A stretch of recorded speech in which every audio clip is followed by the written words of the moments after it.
పగిలే రాళ్ళని పునాది చేసి ఎదగాలని,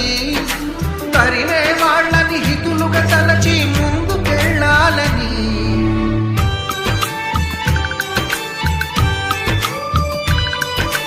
కన్నుల నీటిని కలల సాగుకై వాడుకోవాలని, కాచే నిప్పుని ప్రమిదగా మలచి కాంతి పంచాలని, గుండెతో ధైర్యం చెప్పెను, చూపుతో మార్గం చెప్పెను, అడుగుతో గమ్యం చెప్పెను, నేనున్నానని నీకేం కాదని, నిన్నటి రాతని మార్చేస్తానని.